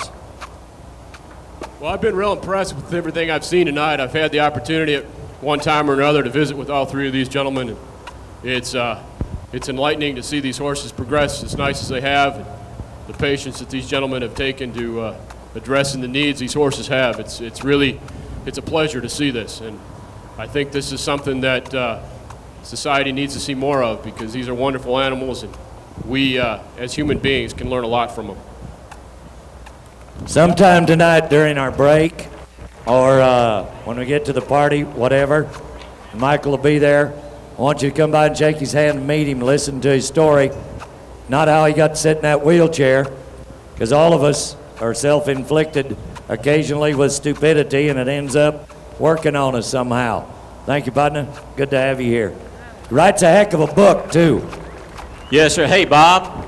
Time is up. Ladies and gentlemen, time is up for our three trainers. How about a big round of applause for every one of them? They've done a great job coming to us today and picking these raw, brand new 2-year-old horses that have been handled very little. Last time they were handled, they were gelded, and the time is up. All of them going to step down off the horses now and be ready to take them over. We'll rearrange the panels, put the horses back in the pens where they started from originally, when the draw was made, in the Riata Restaurant pen, along with the Preferred pen and the KSCS radio pen. Our Cowboys will not have an opportunity to mess with the horses during this time. They'll put them away. The Cowboys will take a break. The horses will get a little water, chew a little hay, and take a break also. Greg, you ready for a break? Got a new shirt, buddy. And our Wranglers will be in here, straightening out this arena, pulling out all the Preferred panels, the round pins, getting ready for the competition and the obstacle course that will be judged in just a few minutes. Dale Seagraves, Bob Morehouse, Marion Bueller here to judge it.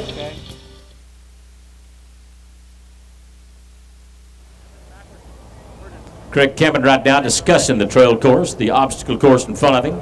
I'm going to walk back over to our judge, Dale Seagraves, who's going to call the first gates, or the gates of our first rider, Craig Cameron, coming to us from the Riata Restaurant pen.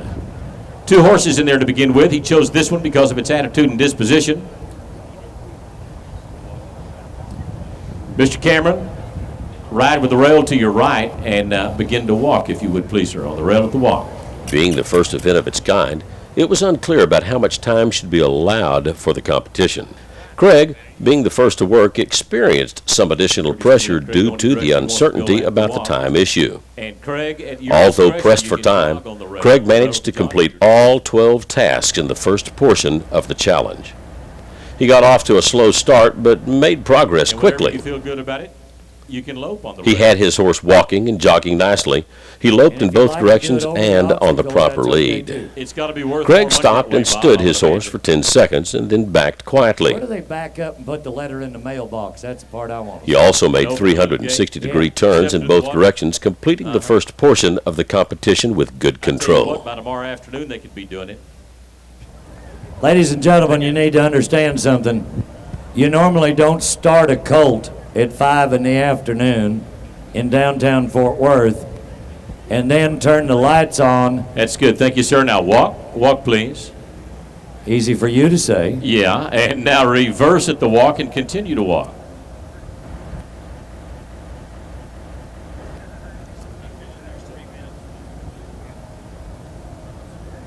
And jog. Jog, please. Sam, don't be so serious. Okay, Bob. I got these serious judges over here, though, telling me what to do. I'll do the best I can. And, Craig, at your discretion, you can lope. Lope when you're ready.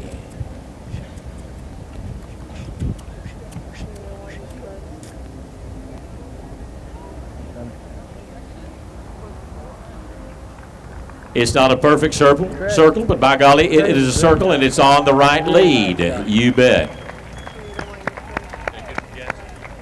And thank you, sir. Now, walk. Stop. Yeah, stop and stand quietly. Let's do that part. Yeah. Whew. Now he's going to stop and stand for about 10 seconds. Then we're going to ask him to back his horse. He'd like some oxygen right now is what he'd like. Uh-huh. And about 3, 2, 1. Now you can back your horse. Now y'all Yes, notice sir. y'all notice the kind of a bit that he's riding with. It's called a halter. Yes, sir. And getting it done, by the way. Yes, he is. Thank you, Craig. Nice job, sir.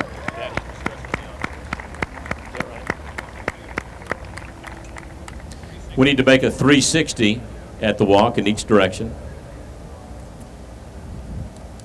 Now we're asking something of these three men that they've not been asked before. There you go. Thank you, sir. Now the other direction. They've never been in competition against each other.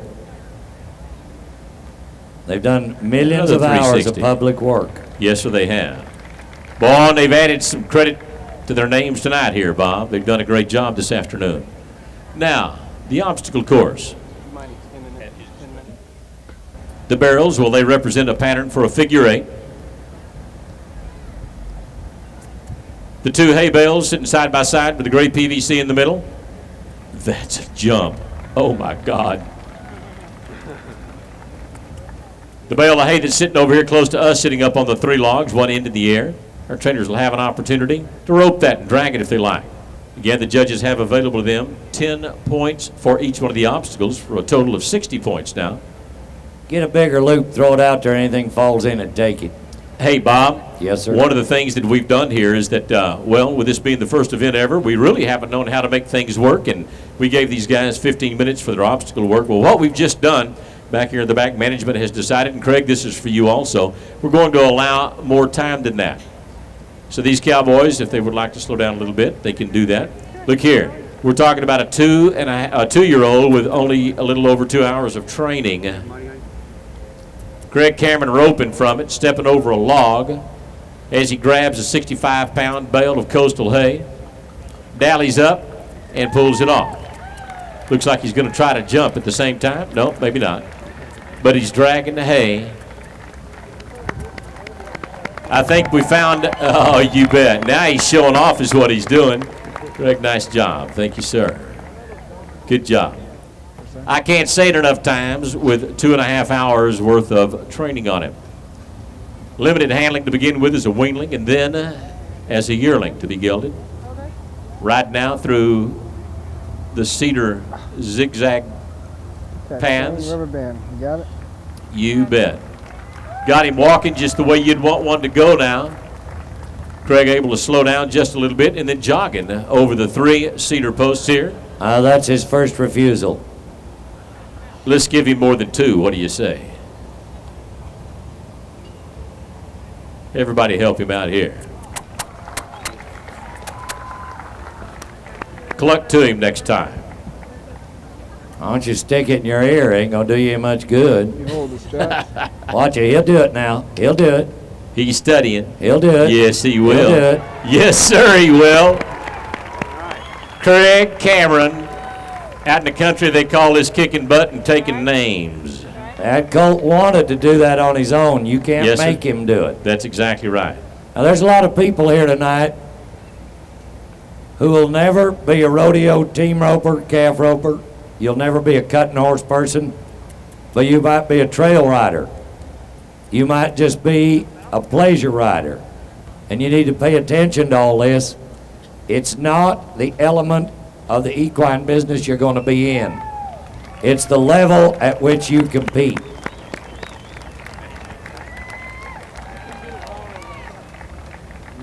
Craig, good job, buddy. Now, Craig's got one more option, and that is a freestyle move. Whatever he wants to do, he can do one of the other obstacles he's already done. He can jump the fence and catch a cab if he'd like. It doesn't matter. Whatever he elects to do. Let's lay down a horse. It doesn't matter. Craig's going to step off on the right side. Now watch him, watch him. If he picks up all four legs, there's something wrong with this horse. He's got two of them done, Bob. But you know what? That horse is not afraid of Craig. No. He's got confidence in him. He trusts him. They're friends. Yes, they are. And they spent 2.5 hours doing it, you bet, picking up all 4 feet. On a horse that's never had it done before. Now get on the right side. Doesn't matter. The horse has got confidence in him. Yeah, remember, he's only got. Just keep your inside rein tight in case you lose that confidence. That's all right. Now remember, Craig's first. Josh and Pat get to watch him. Yep. So they have an advantage. Hey, oh Bob, my God, you here aren't goes gonna the do bridle, that. buddy. Here goes the bridle. He took it off. Spur him in the belly, cowboy. No guts, no glory. Be sure you mark him out, though. Hock it in him. Come on. I want to see it. You want Ty to come ride him? There it is. Ladies and gentlemen, you just watched a blessed man. Look at this. Come on, give him a hand. Give him a big hand. Well, there he is, bridleless on a 2-year-old. Good grief, as we would say. Craig, my friend, a superb job. This is part of the bonus program that he's got going right now, helping old Dobbin decide to move to the right a little bit. Craig not concerned because he trusts the horse now. The horse trusts Craig as well. Oh, my. Craig, a local boy. Hey, you bet. There he is. Craig Cameron, ladies and gentlemen, it doesn't get any better than that. Yes, sir. Our wrangler coming in right now to gather the horse up. Craig, nice job, sir. Good work through the rail work, the obstacle course, the bonus work. He's done it all, and our judges tabulating their scores right now. Ladies and gentlemen, stepped up to the end gate right now is Mr. Pat Pirelli from Colorado. He's got his little roaned up bay stepping in right now. Rope around his rump, helping him go forward. He also has a halter on his horse, a gentle halter. Pat stepping in, going to acclimate his little bay horse to what's going on around him right now because things are different in the arena than they were just a few minutes ago. I'll tell you what, we need to talk to City Fathers of Fort Worth because this parking lot looks a whole lot better now than it does full of old cars. Man, isn't that the truth? This needs to get to be a regular deal. Yes, sir. Hey, Pat, you've been at this about 5 minutes now, buddy. Hey, Bob, Jay Michelson, he's the guy that came up with the idea. He said he thought it'd work. I thought he was nuts. Well, I'm not going to say this to anybody but you, Bob, but I did too in the beginning. Bob Morehouse calling for the walk in either direction. Mr. Pirelli's discretion. Pat used the newly allotted time by walking his horse around the entire arena several times to familiarize his newly trained mount to the intimidating surroundings of Sundance Square. Pat managed to complete 7 out of the possible 12 tasks in the first portion of the challenge. He had his horse walking and jogging, but had trouble picking up a lope. With a little work, he eventually produced a short lope in both directions. He neglected to complete the turns, the stop and stand for 10 seconds, and the backing elements of the first portion of the competition. No, it's only an expression. Did I say buck or lope? I forgot. Oh, now lope your horse, Pat. Lope. Remember the 6 motions of a horse. Up, down, forward, left, right, backwards, forward, left, backwards. and right. Yes, sir. When you're ready, walk again on the rail. And then at the walk, reverse and continue to walk. Turn around and go the other way. And there goes the carrot stick. Pat said, I'm going to try something different. We'll get out in the lariat.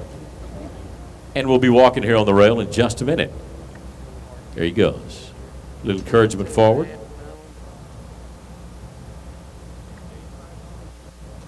was 15 and they changed it to 20 or 25. 25. The judge is calling for the jog at your discretion. Nice, the judges are benevolent. Yeah.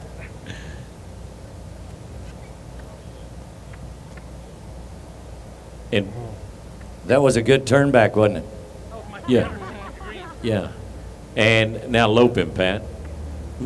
Bless you, my son.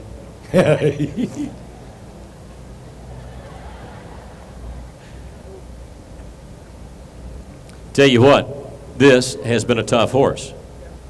This is also a tough cowboy, though, Bob. This is the horse that he selected because he knew he was a tough horse. You leave Pat Pirelli with this horse for a couple of days, and you'll have your ride, buddy. You'll have your ride. I don't think he's ever been bucked off in downtown Fort Worth before. There's a first time for everything. That's right. That's right. Get you a new zip code.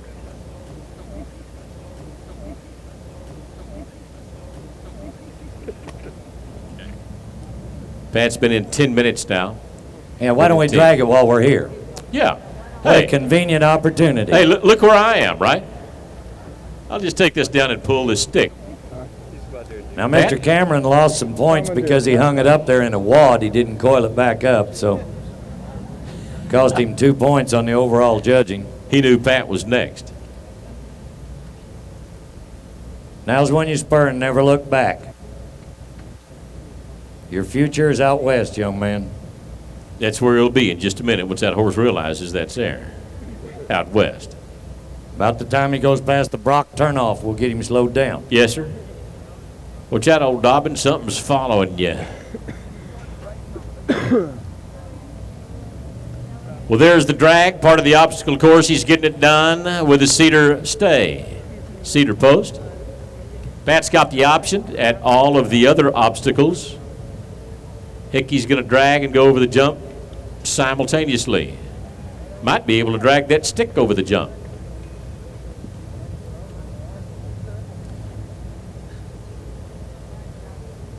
Pat walking up to step over the 3 cedar logs.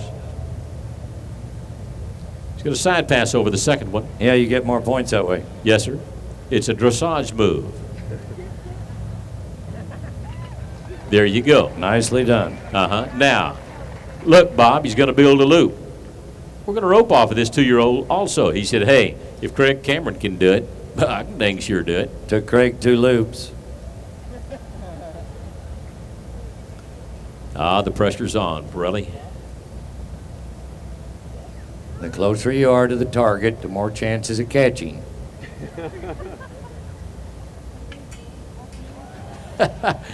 Good boy. Swings the rope good, don't he? Yeah. There you go. Hey, Craig Cameron, for roping lessons, call www.pirelli.com. And now we're going to drag the hay. Well, why would I drag my dinner? That's what old Bay's thinking. Let's go over and eat it. This is when you wished you had 3 hands.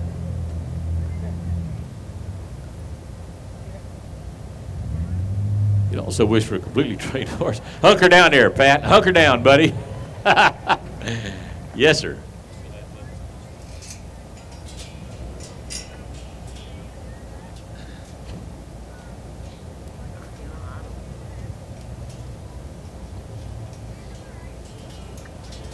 Pat Pirelli going through the uneven posts. Now through the big hourglass posts on the ground.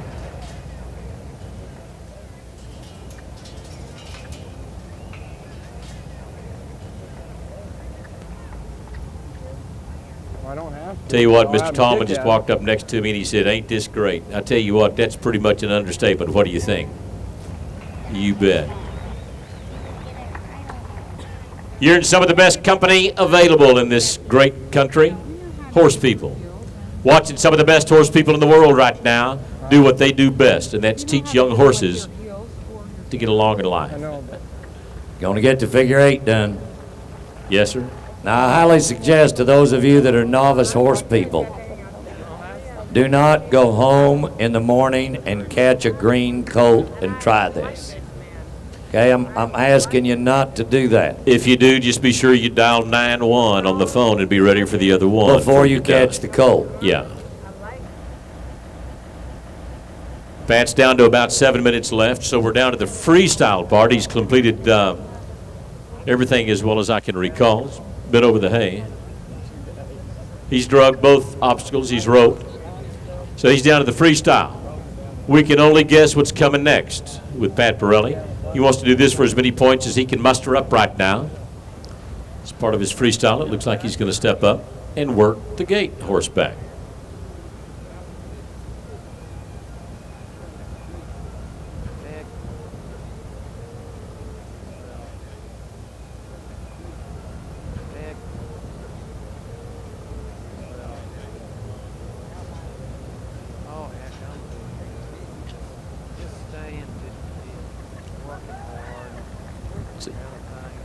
Tough way to work the gate. Oh my God, he's taking his shirt off. Ladies and gentlemen, cover your children's eyes. Pat Pirelli nudity is not what we had in mind in downtown Fort Worth. Good grief.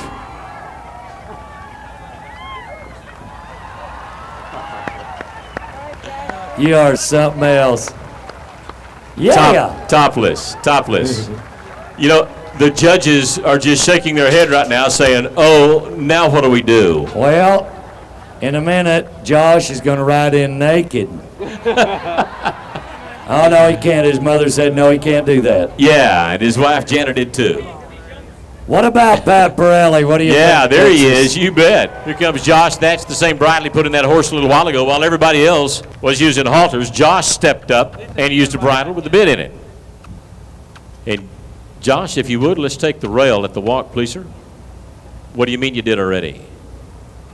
There he goes, moving to it now. He's at the rail.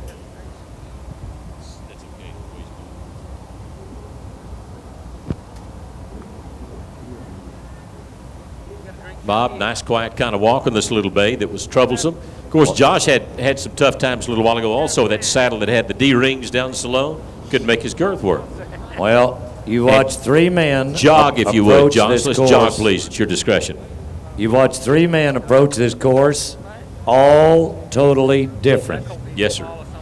All totally different. Man, look at this jog now. And they're riding three different colts.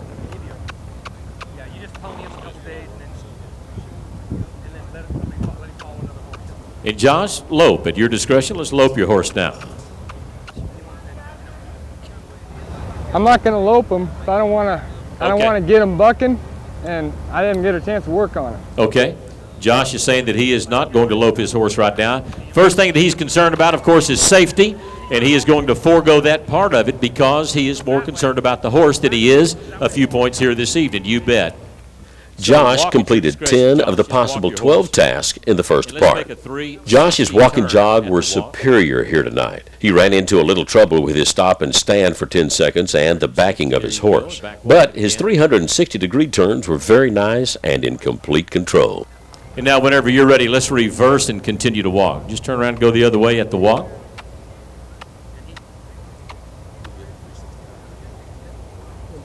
Hey, Josh, if you'd like to, let's do the other 360 right now. 360? Well, you horse show guys are sure demanding. Whew. Hey, these cowboys are sure capable.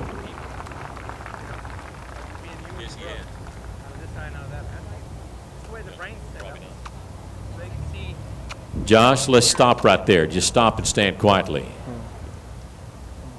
Different judge. He's going to stop and stand quietly. A little dob and look around just a little bit. Good job. Yes, sir. Hey, that's part of it also. And now back your horse, Josh. Let's back.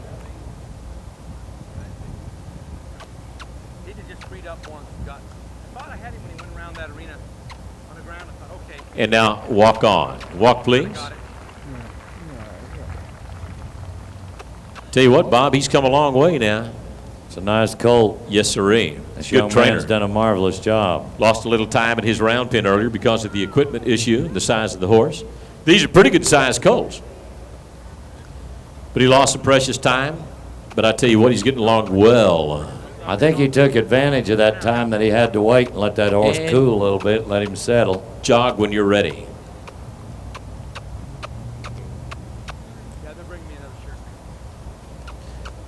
Nice little Western Pleasure kind of jog. And Josh, again, it's your discretion. If you want to lope, you may do that. If not, this direction, that's okay. He's saying never mind. He's not going to lope to the left either.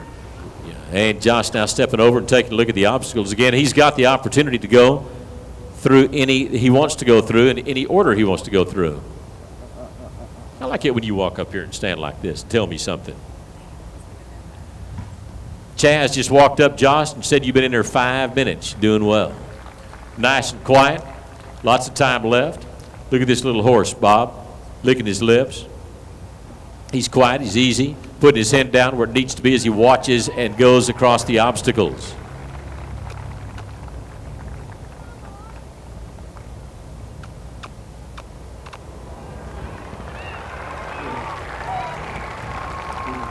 He walked across with the front legs and jumped across with the back. That's worth something, isn't it?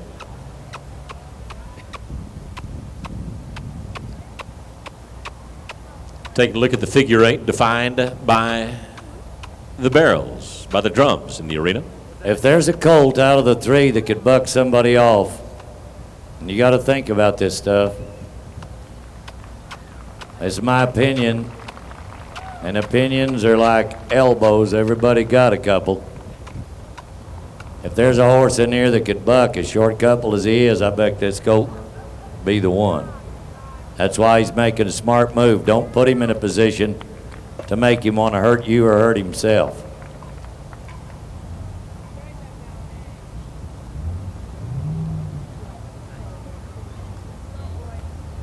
Something I want to point out also, Bob, that I said earlier I wasn't going to do, but I'm going to do it anyway. Josh Lyons, 26 years old. The other guys, well, they're twice that age. Is that right, Pat? I'm going to move away from Pat for a minute now. He's closer to it than he's not. Yes, sir. That's right. Stepping up now to swing a rope. Let's watch him.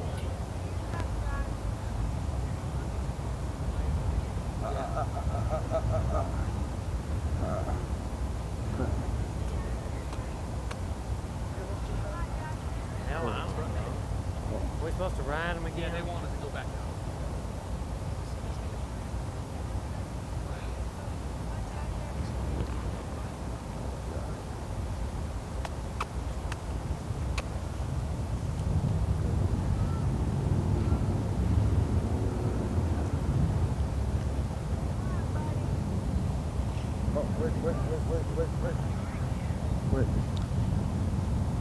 No limit on the number of loops these guys can throw.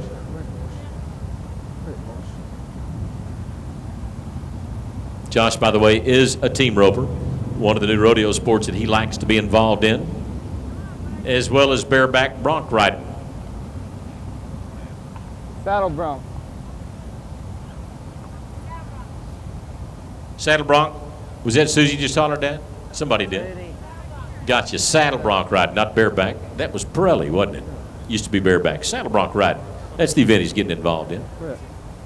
And team roping.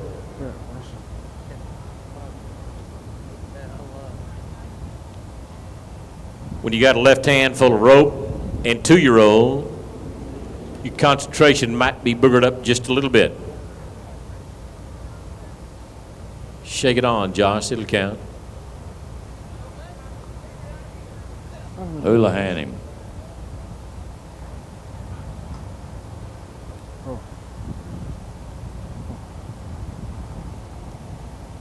Like trying to teach a 4-year-old kid how to bowl. He did a good job. Level of concentration, not going to be a whole bunch right now, let alone the time frame. He's damn good. Yeah, he's a damn good guy. He really is.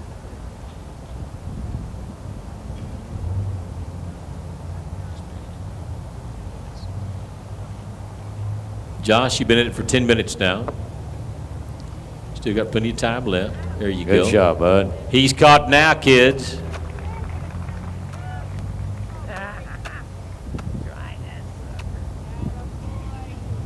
Roped, dragging, Old Bay, quiet, easy. Head down where you'd want one. Ladies and gentlemen, there he is, dragging the bale of hay after roping it.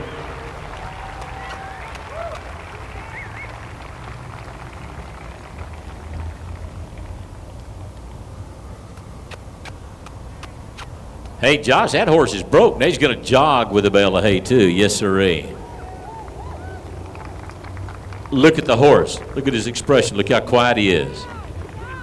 Yes, sirree. Ladies and gentlemen, there is Mr. Josh Lyons. That's the rail work. That's the obstacle course. Got the freestyle. If you want to do something now, he's going to look around and, well, see what he wants to do. Want to take any clothes off, anything? Oh, Josh, please don't. All right, side pass him. Got a side pass, he said. Stepped up here and said, I'll just side pass him for you. He's going to turn him a little bit right now. Get him to understand it. What he wants him to do is go sideways. He'll get that done here shortly.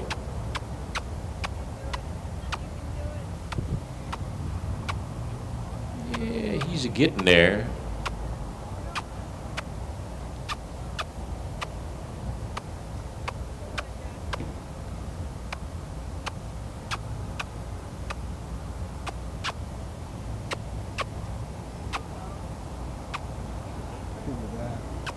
You know, Bob, most people that teach a horse to sit do it by laying the horse down, then having the horse sit up. Sits like a dog.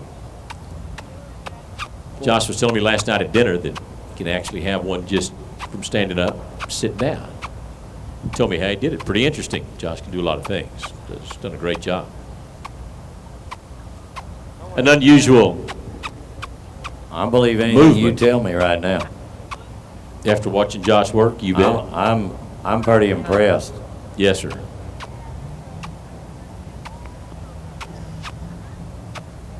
I make a living watching people tie themselves.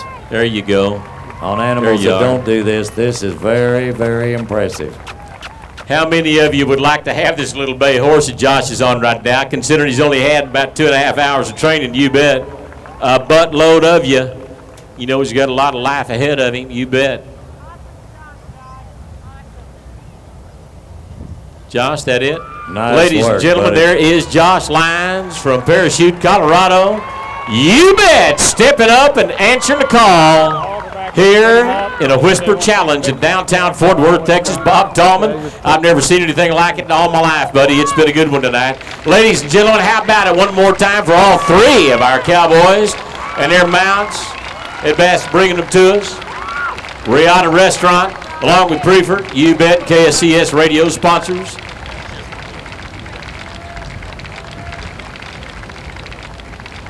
But I tell you what, talking with the judges, ladies and gentlemen, they have all said, in fact, I've got the results in front of me now. They've all said that it was tough. They had different things to look at. Each trainer doing things a little bit differently. The horses a little bit different. We've got a winner in front of us right now. It's what you've been waiting for all this evening. Pat had a tough horse. Craig had a tough horse. But ladies and gentlemen, say congratulations to your champion with another tough horse, Mr. Josh Lyons.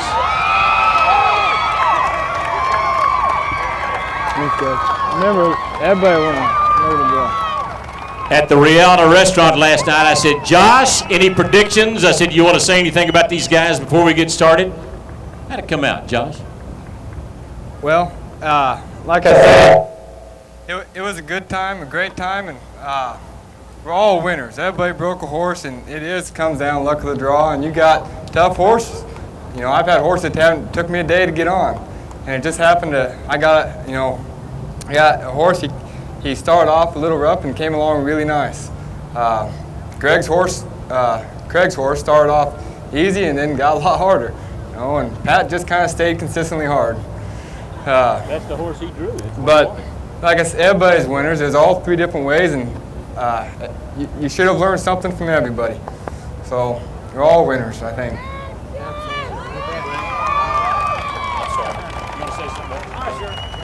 Hey, here's Craig Cameron. Congratulations to Josh. He's a great guy. I've been visiting with him all afternoon, and just an exceptional horseman. He has a lot to say and a lot to offer, and I think his future is really bright, so I'm really happy for him. And again, just appreciate being a part of this. I want to thank Pat, I want to thank Josh, I want to thank all the guys involved, Riata, Prefert, and the KSCS radio station. Hey, thank you guys for being here too. It's been a pleasure. Congratulations, Josh. Great job. Your dad can be very proud of you. Everybody's proud of you. Well, you know as good as I do, the guy that beats and abuses his horse the best is going to win.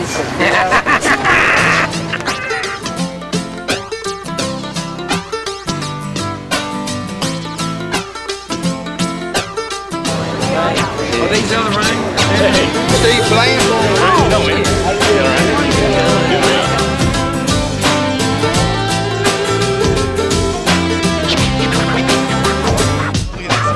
Looking right at it. Feels good, 'cause if you like it, then something must be wrong with you. A little to the left, more than you should be. You can't help it, you can't change your disposition. Hi, Mom. Okay, there's nothing they can say. They can take a little bite, but they can't take away from you who you really are. Are you like purposely filming my boobs? Oh no. Everybody's living, and everybody's dying, and everybody's a winner. I guess I'm just a sentimental sinner, and everybody hurts, and everybody comes to a conclusion. I'm just a sentimental sinner. Suck in my gut, a little clothes don't fit like they used to. Well, that's okay, I'm just a little bit wiser. Got a smile on my face, a place to lay down, a lady that'll love me till the end comes around. She says, see who you really are. Oh, and everybody's living, and everybody's dying, and everybody's a winner. I guess I'm just a sentimental sinner, and everybody hurts, and everybody comes to a conclusion. I'm just a sentimental sinner.